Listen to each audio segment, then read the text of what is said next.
and welcome back. This is Don't Watch at Night, a spooky little podcast dedicated to Latin American horror and Spanish language horror. I'm your host, Valerie. And I'm Veronica. We're back. We're back. I don't know what else to say about that. We're back from vacation, our little vacation. We survived another year out in Texas wilderness. You may notice some audio. There may or may not be. We won't know until afterwards whether or not we had audio issues on this episode. Veronica is working without her microphone today. So if she sounds different, it's for that reason. Just using the microphone on the laptop itself. So we'll see. Yeah. Hope for the best. We'll see how it goes.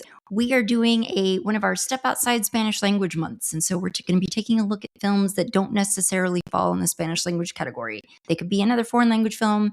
They could be a film in English. Who knows? So yeah, thought that would be fun. That would be a nice opportunity to maybe expose us to summer horror movies. Yeah, that's all I've got as far as up top messages. Ron, is there anything? No, it's just like it's super hot today. Going to the movies tonight. What are you going to go see? The kids want to go see Supergirl. I'm just going for the nachos. I've heard good things, good reviews on it. So our first film back after the break, we watched. It's a Polish film out of Poland, and I cannot even attempt to say the Polish title, but the English title is Nobody Sleeps in the Woods Tonight. Came out in 2020, currently showing in the US on Netflix. It's a slasher horror. It says comedy, but I didn't really get a lot of comedy out of it. Yeah, I didn't get that either. But it's kind of a slasher horror, like harken back to like Friday the 13th, that type of feel. The logline says a group of technology-dependent teenagers goes to offline camp and faces a deadly danger lurking in the woods. Directed by Bartosz Kowalski. And then a bunch of young people whose names I cannot pronounce. So they're all in Polish. I don't know. I mean, Kowalski is about as good as I can do. The rest is like, go look it up on IMDb. All the names are there. Yeah. It's like 2 young ladies, 3 young men, like teenagers. They're at this camp for apparently kids that are like addicted. It's like they have to surrender their phones and all their internet devices. So they're completely off all the social media stuff for however long this camp lasts. Yeah, I didn't even honestly look at the names of the cast. I took one look at the director's name and I was just like, well, it's Ron's turn to intro. But I did tell her, I was like, if you don't want to do it, that's okay. Well, we'll figure it out. No, Kowalski I can do, but the rest, looking at him, I'm like, nope. Yeah, I can't even guess. If you guys follow us on social media, we generally put out real, little videos every week of our episodes. And so we will feature the cast names next to like their pictures and stuff. So you will see their names. We will feature them, even if we can't say them. When did you watch this one? Today? Last night? No, last night. Yeah, I watched it last night. About an hour and a half. About an hour and a half. So first thoughts for you, Valerie, since I introed you, you start us off with your initial impressions. At the time that I was watching it, I was fine with it. I was taking it all in. But then in retrospect, thinking about it this morning, it was kind of grisly. Like we see some stuff in this movie. I'm deliberately thinking of the scene where, and like that's the other thing, like actors' names I didn't grab, but then also their character names I didn't grab. So the nerdy guy, when he loses his tongue, I was like, dang, dude, we saw that. They showed that. Julik, that was this character's name. Julik. Yeah. I should remember that one because that's the only one whose name I consistently saw in the subtitles.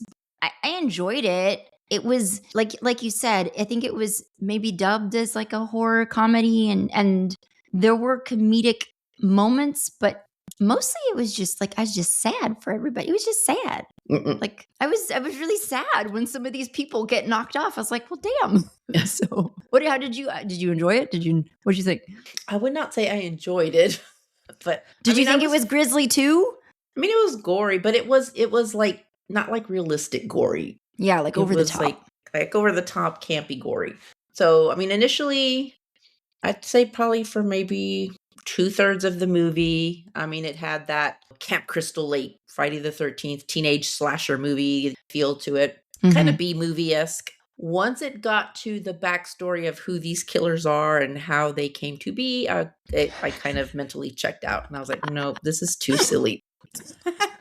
It's just like I have so many questions. I'm like, what? It's like a meteor from the sky that turned. Like, what is this? It kind of lost me there. Like, what? Like, Did you see there is a sequel to this film? They did make I don't think Nobody Sleeps in the Woods 2. Part 2. Part 2. That's the other thing. Like the very ending of the movie, it's like, and I know that's if the purpose of this movie was to kind of pay homage to those old, 1980s teen slasher films, that's kind of how they all ended. It's like the killers aren't really dead. Spoiler, right. You're not safe. I did think the whole meteor thing kind of like, that's a whole different movie. Yeah. Right. Like, and now we're into something completely different. This is an example of a camp that you would never catch me at. In this modern era, you would never catch me going to a camp where it's like I have to surrender my only lifeline to the outside world. If I break a leg or something, I can't even call and get airlifted out of there because I don't have a phone.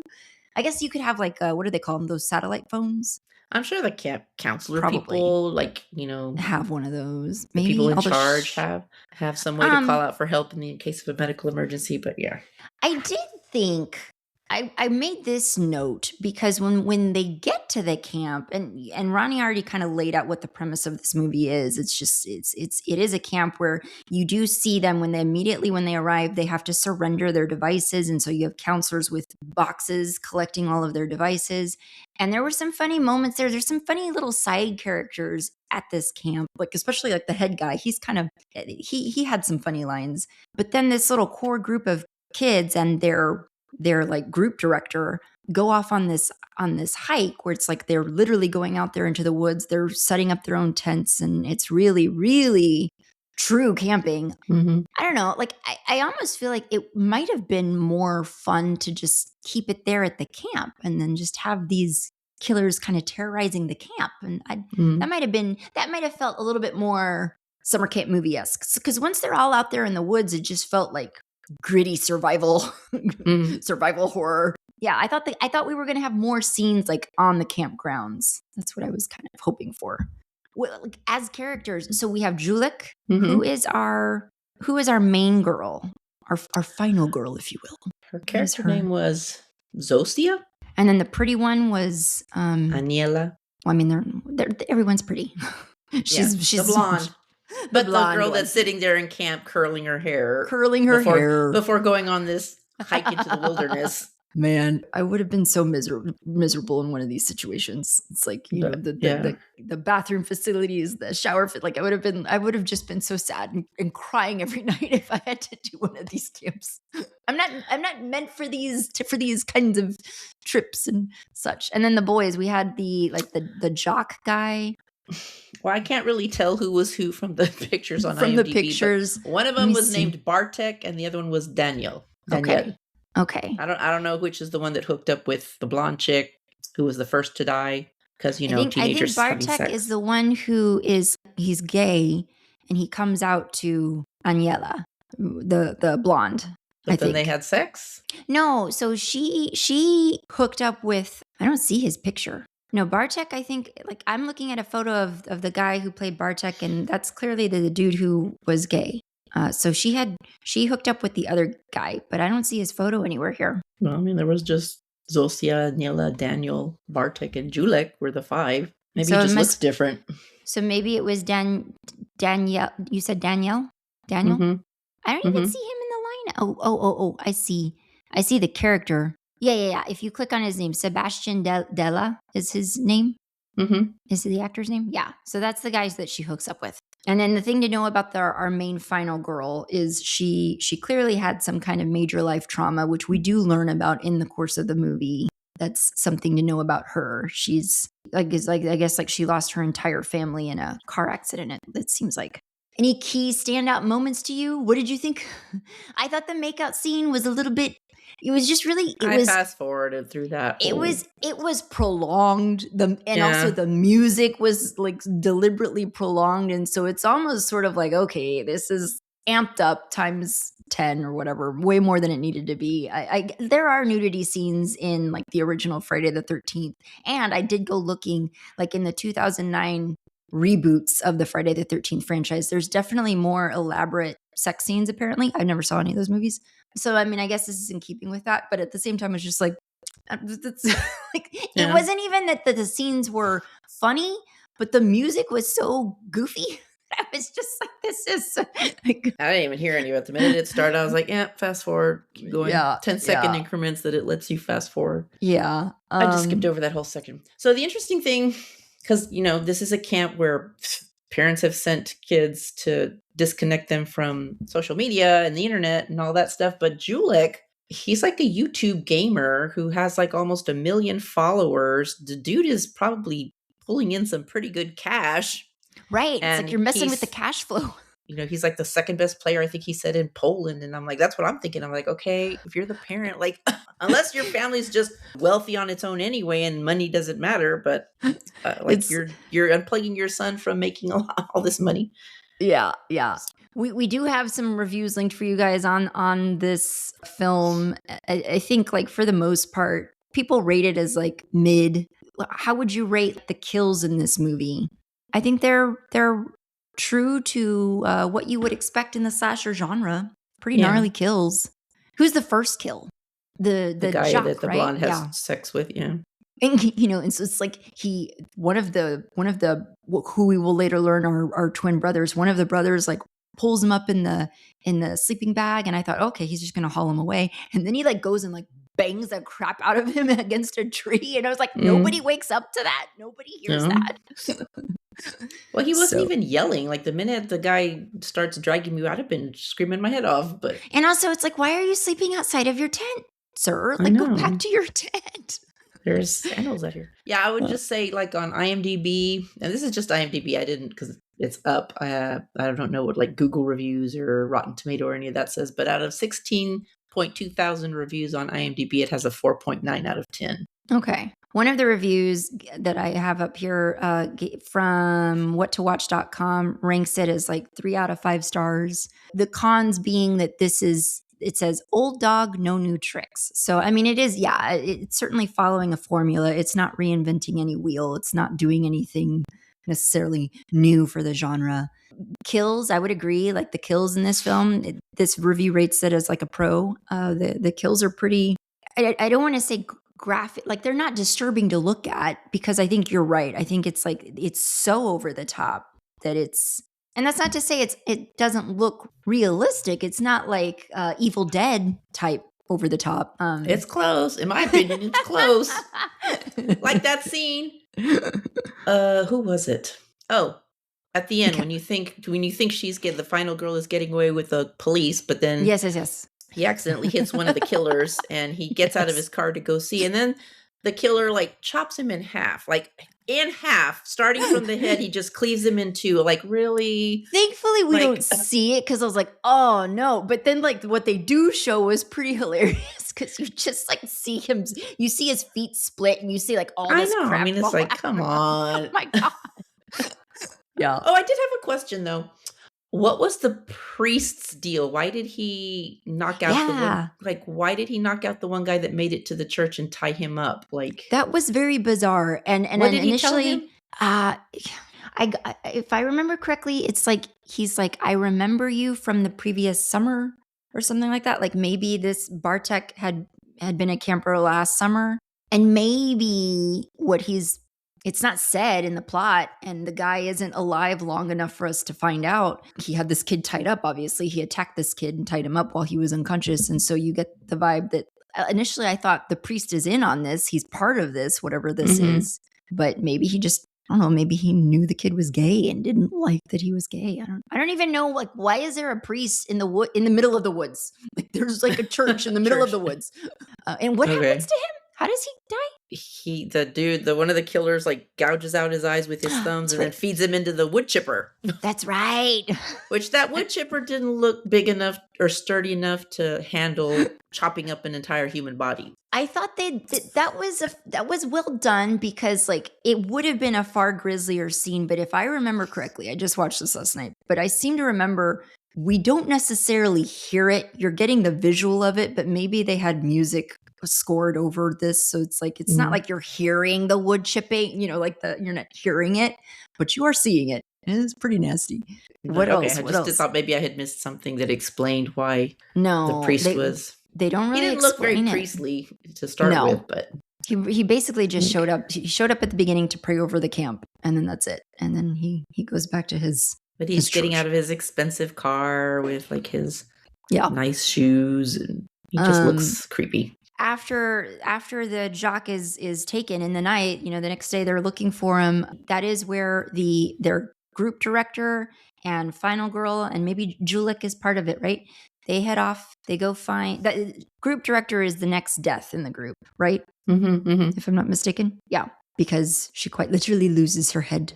Which when they threw the head out, I couldn't help but notice because I didn't quite. It does seem like the head became a lot blonder. And just a lot pale skinned, or like almost white skin. It's like instantly she was blonder, and it was almost like she'd been dead a while, and it's like she was just beheaded.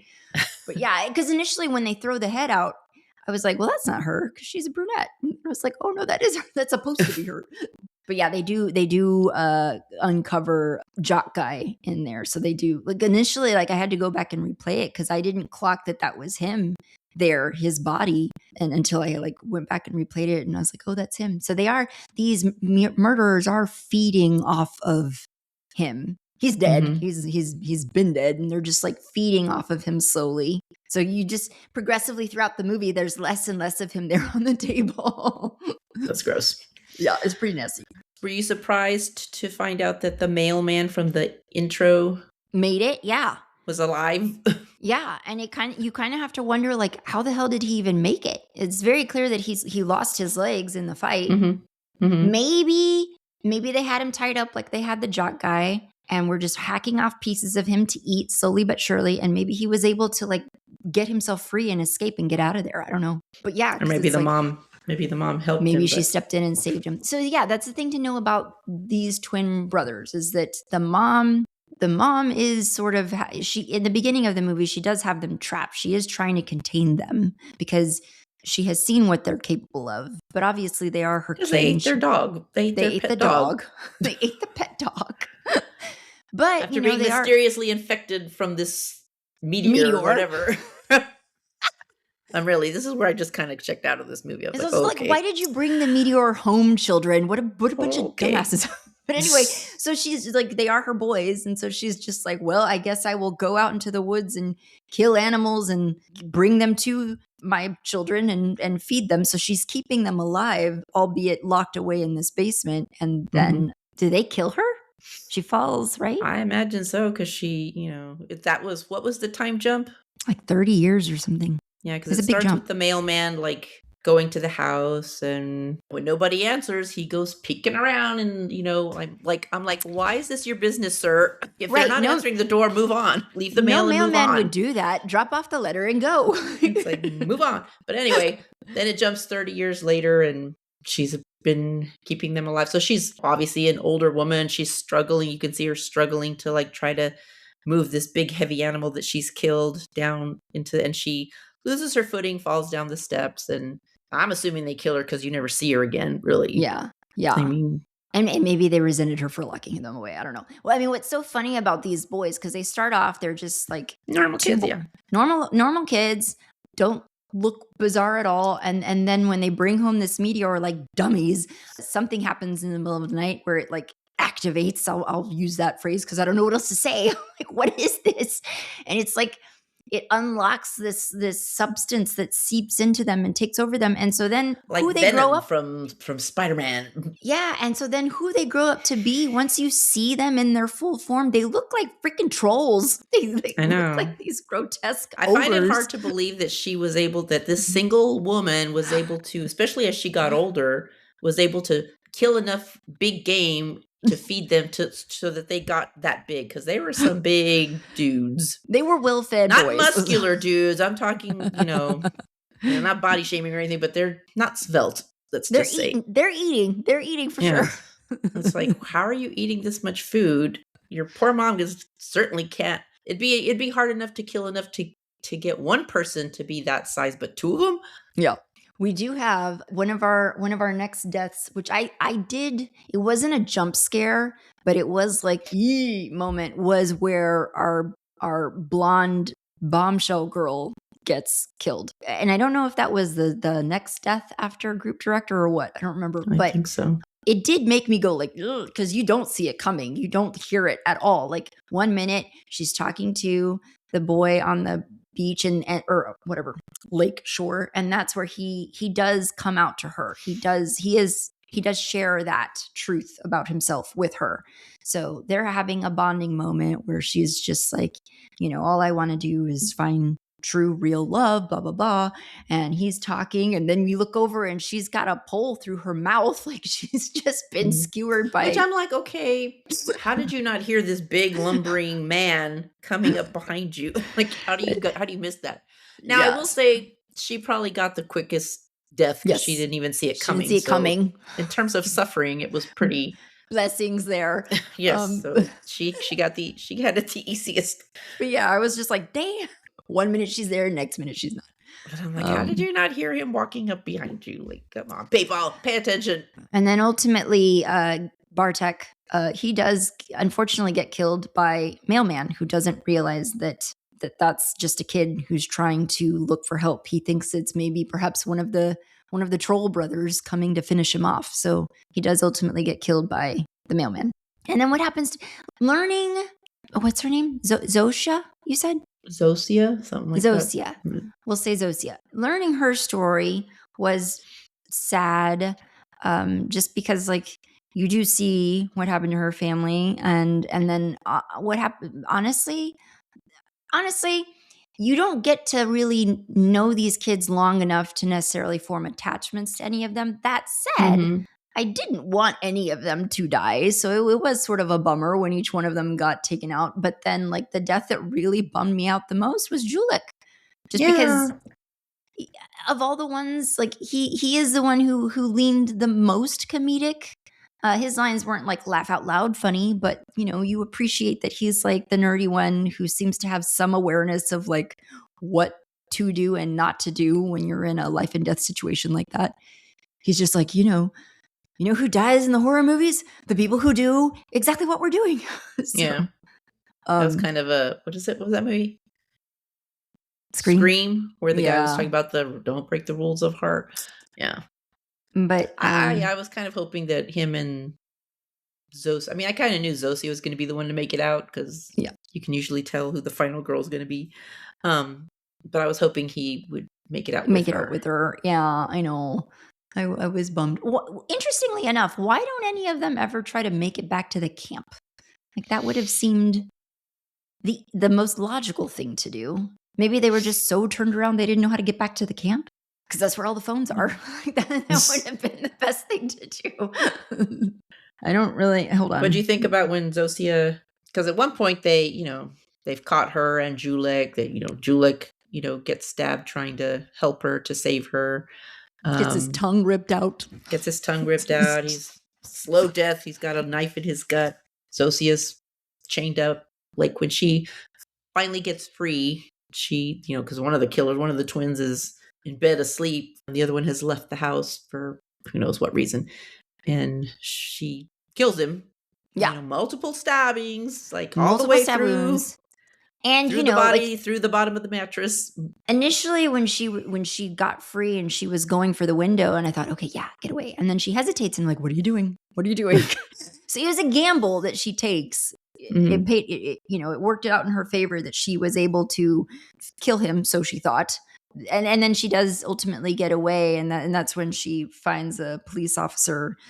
And again, like she takes another gamble. Once the police officer is killed, she's struggling to get the car to start, but she does manage to start it. She drives away, but then she puts the car in reverse and you're like, what is she doing? But she tries to finish off the other one. And you think like, okay, well, that's good. She's put an end to all of this. She's avenged her friends and finished these guys off so that they can't hurt anybody else. Only we learn that that's not the case. What did you think of her as a final girl? Like in terms of what?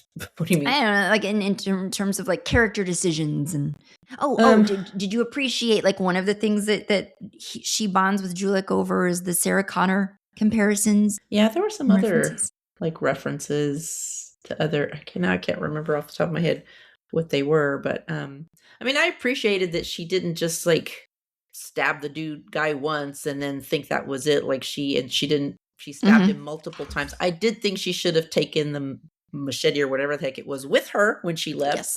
Yes. But she leaves it, I guess, embedded in his body. But I appreciated that she made sure it wasn't just like stab him once and then run and think it's over. And that she did the other one, she did run over him multiple times. So she was trying to be thorough, and it should have worked. It's like if she had beheaded the one on the bed, would that have worked? We don't know. But one would think.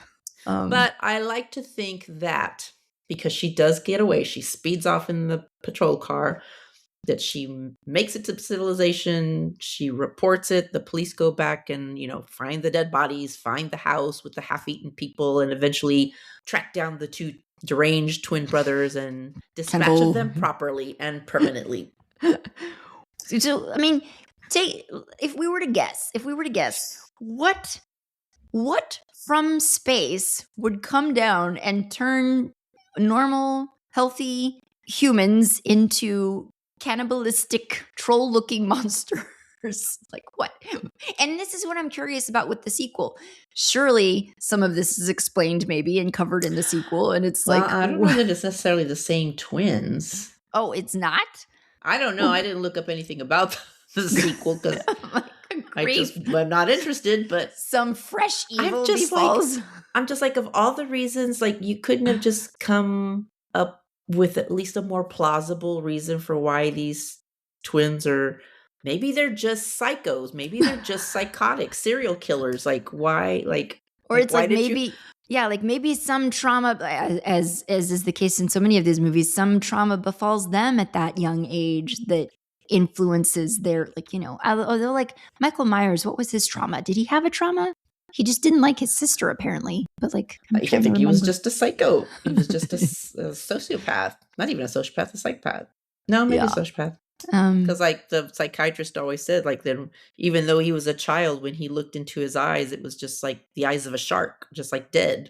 Okay, listen to this. Okay, this is from that Europa.org review. So they say, an overly meticulous reviewer may have reasonable doubts about the logic behind the monster's evil doings, as in, do they kill for food or for pleasure? And the sporadic nods to Polish current affairs. Now, this is something you and I would be less familiar with, but what they have here for Polish current affairs, the ill brothers, misbehaving priests, neo-Nazis playing in the woods. It might have a meticulous reviewer raising eyebrows, but all in all, Nobody Sleeps in the Wood Tonight is by far the most entertaining Polish film in years. There's just one thing that has now become obsolete. In horror flicks, separating from the rest of the group is a risky tactic, whereas in the era of COVID, it's exactly the opposite. And that is worth noting. This movie, I can't remember if you said it, Ron, I'm sure you did, came out in 2020. So this was released during the pandemic. Probably shot before the pandemic, but certainly released during the pandemic. So people would have watched this. I doubt this got theatrical distribution because of so many things were shut down. Okay, well, just out of curiosity, I did look up. I did look up the Nobody Sleeps in the Woods Tonight too. Do you want to know what the plot is? Yes, sure. Okay, wait. So spoilers for anybody. Spoilers coming. If you think you might want to watch this movie, tune out for the next 3 minutes or so. Okay, so apparently it picks up right after the end of this movie. Zosia has gone to the police, reported what she's seen. The chief sends out a young police officer to escort her back to the murderers. They've arrested the brothers. Okay. This young cop escorts Zosia back to the house to find out. While he's there, he has to go use the bathroom, and apparently part of that meteor is still there. It infects Zosia and turns her into the killer. What? Yeah. But what? Yeah. And so then she doesn't get away. So that sucks. Well, damn, that's some crap. Yeah. That sucks. Because she's like the one with what I liked about her, I will say this about her as a final girl. And maybe this is sort of a good nod to Sarah Connor and the ways in which she's a Sarah Connor figure. She doesn't freak out. At no point does she have some sort of panic scenario where she's a woman who has to come to her senses and find some strength from deep within. She's strong from the jump. And she makes good decisions throughout the movie. I'll even say that, you can't fault her for, she does everything to the best that she can, working with the information she has. For her to then, for that fate to be what befalls her is unfortunate. Okay, let me just read this to you. What? Okay, so Zosia gets infected when the policeman that escorts her there comes out. She attacks him. She uses a stinger in her throat to infect him with the same substance from the meteorite and thus transforms him into a mutant like her. Adam, now able to communicate with her in a language that only they understand, asks her what she did to him, to which she answers that they are monsters infected by an evil from the moon. Okay. And tries to convince him to join her in killing people because she no longer considers herself human and believes that the world has not been good to her. Wow. It's an evil from the moon. Evil moon men. From the moon, okay? We can't even make up some faraway planet or it's the moon. Okay. I kind of want to see it now. Just to have some. I wonder if this one's going to try to be more campy and fun. Like, is the sequel? Is it billed as a comedy? The sequel? Surely it must. Surely it must lean fully into the camp. That's just, you go watch it. You go right ahead. I don't want to see it now. That's pretty funny. Where would you rate this on the light switch scale? Like, first time viewing? Were you scared at any point? I mean, it was a little tense at the beginning. Really, up until you see one of the twin brothers for the first time, then I'm kind of like, like, because they do look kind of funny. They look like trolls. You kind of ruined it. So by then I was kind of like, okay, I don't know about this. The visuals here, this doesn't really, I don't know. It just didn't strike the same fear as like a man in a hockey mask or a Halloween mask. Sure. Kinda. Yeah. And then when we get to the meteorite part, I was like, okay, this has ceased to be scary. I mean, the other thing that even tense. It's like, The other thing that I seem to remember from this film is that many of the murder scenes and much of the action is taking place during the day. There's not a whole lot of like night filming. It's all the same day, right? I know, right? It happens pretty damn fast. But it's like, had there been more night scenes, that would have been instantly a little bit more tense and creepy because hello, the woods at night. And, and had we seen less of these murderers up, like, they're just in the film so much. They're just in so many scenes. And you're just like, I'm looking at trolls. I'm looking at big, giant Shreks that aren't green. Yes, exactly. Like yeah. All right. Well, yeah, I would say, I think you could, I think you could watch this with the lights off. I think you'd be fine. Yeah. Unless you're somebody who's just easily scared, then you might need a light. But there weren't any really jump scares. There's a lot of bloodiness, but I think also like artfully shot in a way that it's not like heinous violence. Like I did think it was kind of funny when she's got to unlock the jock's phone. She reaches over and pulls his arm and just like his severed arm. And then she unlocks it and she like chucks it. Like, well, you do what you got to do. If you haven't watched it and you like campy, over the top, silly movies, this is probably it's an easy watch. It's not particularly traumatic or hard viewing. It is silly. So, and there is a sequel. So, and we ruined it for you, but it does have a sequel to it, at least one. Ronnie, like she said, going to be go seeing what did you say you were seeing? Supergirl. Yeah. I am excited. I told Ronnie about this in our episode outline. I'm excited about the Practical Magic sequel coming in September. Did you ever see the first one, Ron? Nope. You've never seen it? It's very much in the vein of feel good girl. I don't want to say rom-com because there is a romance element, but that's not what the whole of the movie is about. But I guess like chick flicks. I think that's 90s. Probably what. That's probably why I never had a lot of interest. I've never been like a chick flick type person. Romance, but it's I've been said that many times on this podcast, but it's not my you know? Well, what I mean, so Vanessa really liked what this pulls me. movie a lot. She's the one who kind of turned me on to the soundtrack of this movie, actually. I think what she liked about it, and like there is a romance element, but it's not central. What is central is the sister element. So the sister element might be what you might consider giving a look at. But yeah, Practical Magic 2 coming out in September. So I'm excited about that one. I don't have anybody to go with. I have like nobody in my life nearby that would want to go see this movie with me. So Mom? Yeah, I guess Mom would go see it, assuming she's seen the first one. I would make her see the first one. You have to see the first one before you can see the sequel. If she had seen it, she won't remember. She that won't she remember saw it. Yeah. Other than that, guys, the other things that we want to be sure to plug. If you're not following us on YouTube, please go do that. We are slowly but surely acquiring subscribers over on YouTube, and that's pretty cool. We do post a lot of videos there. We do have a creepy cocktail hour that just got shared over there, where I talked about seaside hauntings, different coastal communities around the country and abroad that are known for their paranormal sightings. Apparently Galveston, Texas being one of them, Ron. There's quite the haunted lore in Galveston. Galveston? Yeah. The other thing to know, guys, what were you going to say? What was that movie? I think it was from Spain. The zombie movie? Juan of the Dead? No. That we've seen? Yeah, that we saw.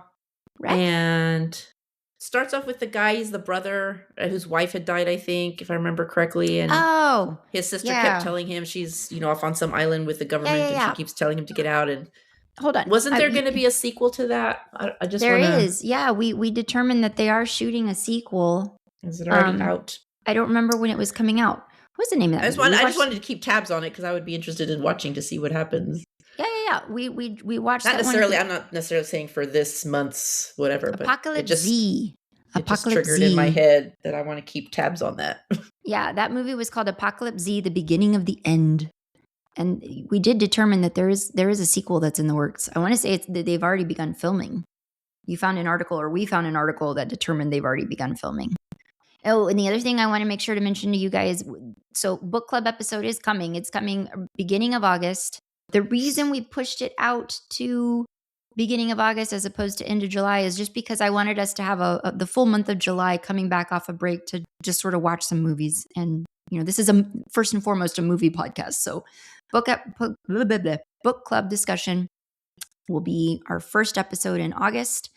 And it is The Haunting of Alejandra by V. Castro. I have started reading it. I am enjoying it.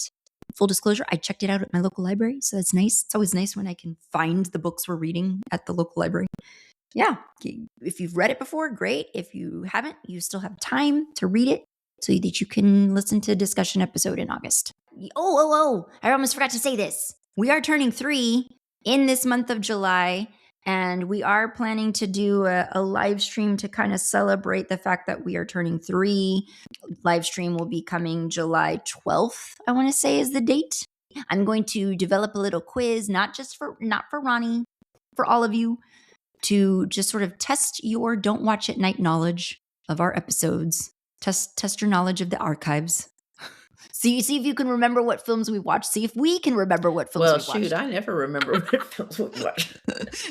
Not even from this year do we remember what we watched. Fun things coming this year, so we're excited. Thanks so much for listening, guys, and we will see you next time. Bye.